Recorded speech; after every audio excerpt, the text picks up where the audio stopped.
ያ ግን ማለት ነው አሁን ስለ ቅዱስና ስለ ልዩ መለያየት ማለት ነው ቲክቶኩ ላይ ያው ታብጠለጥያቸው ይዘሻል።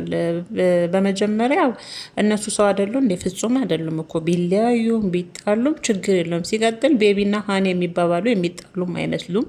ጠዋት ተነስታ እኮ ጥርሷን እንደፋቀች ወደ ክችን ነው የምትገባው አልሽ። ምን ችግር አለ? ባሏን ስለምታከብር ለባሏ ቦታ ስላላት ነው የምታበስልለት የምታበላውም ጠብር ግፍ ብላ የምትቀበለውም ስለምትወደው ስለምታፈቅረው ስለምታከብረው ነው። እና ሊያመችም ማለት ነው ለስም ማጥፋት አንደኛ ነች። ቤተሰቦች የዛሬ ደግሞ ያው ቅዱስና እንግዲህ ሊያ ተለያይተዋል። ቤቢ ሀኒ የሚባባሉ የሚጣሉም አይመስል እንደነሱ ከሆነ ትዳር ይቅር።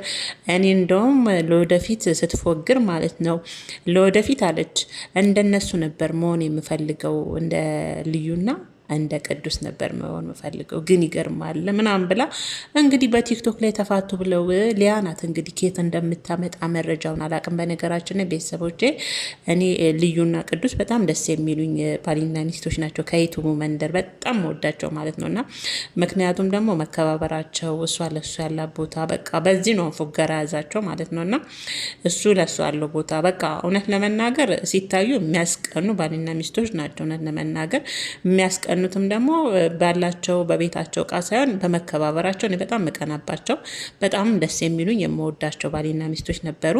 በዚህ አጋጣሚ የሴጣን ጆሮ ይደፈን። እኔ በእርግጥ መረጃውም የለኝም። ምናልባት አሁን ሊያ እንደምትለው ጠዋት ተነስታውን የምትከፍተው መዝሙር ሁሉ የብሶት ነው። ምን ችግር አለው? ሁሌ ሰው ልጅ ይደለዋል እንዴ? ሁሌ ሰው ልጅ ይስቃል እንዴ? ምናልባት ከሱ ጋር ባይሆንስ? እና የምትከፍተው መዝሙሮች ራሱ የብሶት ነው። ጠዋት ተነስታ ልዩ ቤቢ ሀን የሚባባሉት ወደ ኩሽና ቀረ ምናምን በቃ ታብጠለጥላቸው ይዛለች ቲክቶክ ላይ። እና በዚህ አጋጣሚ ሊያታይ ጥሩ አይደለም፣ እውነት ጥሩ አይደለም።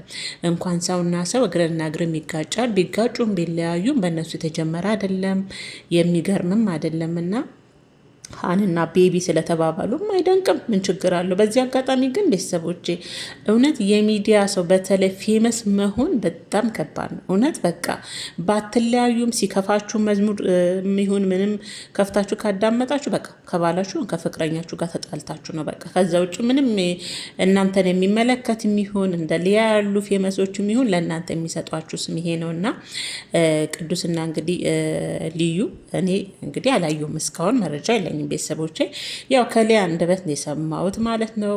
እኔ ግን ማመን አቅቶኛል እውነት ከሆነ ማለት ነው። እውነቴን ነው የምላችሁ። ግን እንዳይፋቱ ደግሞ የሴጣን ጆሮ ይደፈንነት ምንም ችግር የለው። ምናልባት ደግሞ እሷ አሁን የወለደችበት ጊዜ ስለሆነ ያው ልጅ ቁጭ ብላችሁ በምታሳድጉ ሰዓት የሆነ ድብርት ውስጥ ትገባላችሁ፣ ትደበራላችሁ። ልጅን ቁጭ ብሎ ማሳደግ ቀላል ነገር አይደለም።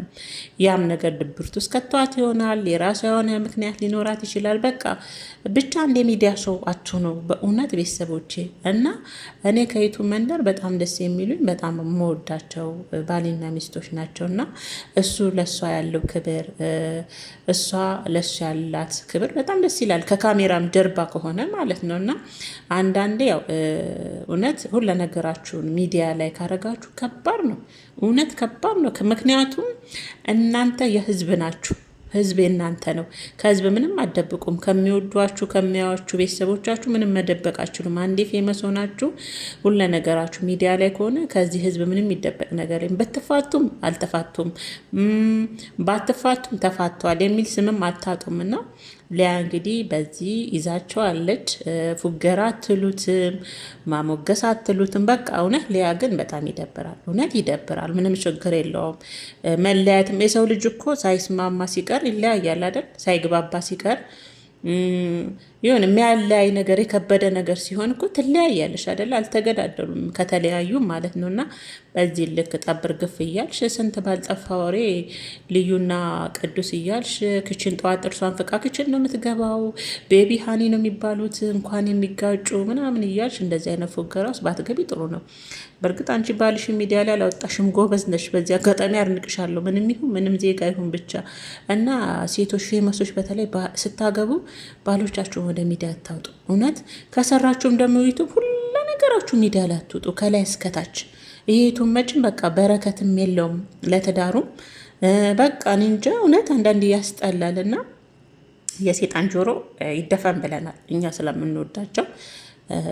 በቃ ተደብራም ሊሆን ይችላል። ያ በቃ ተፋቻት፣ እውነት ተፋቻት። እንዴ ልዩ በጣም ደስ የምትል ሴት ናት። እግዚአብሔርን ቅዱስም እንደዛው በቃ ስለዛ ተፋቱም አልተፋቱም እንደዚህ አይነት ዚም አትስጫቸው። በቃ ሀኒ ቤቢ መባባሉ ምን ይገርማል? አንቺ ከባልሽ ካትባባይ ምን ነው? እና ብዙዎቻችሁ ደግሞ እንደዚህ ከሆነ ትዳር ቢቀርስ ትላላችሁ። የመዳም ቅመሞች ትዳር ከእግዚአብሔር ነው የኔ ውዶች። እሺ ለእናንተ ያለው እናንተ የሚያከብረውን ቤተሰብን የሚያከብር እግዚአብሔር ይስጣል።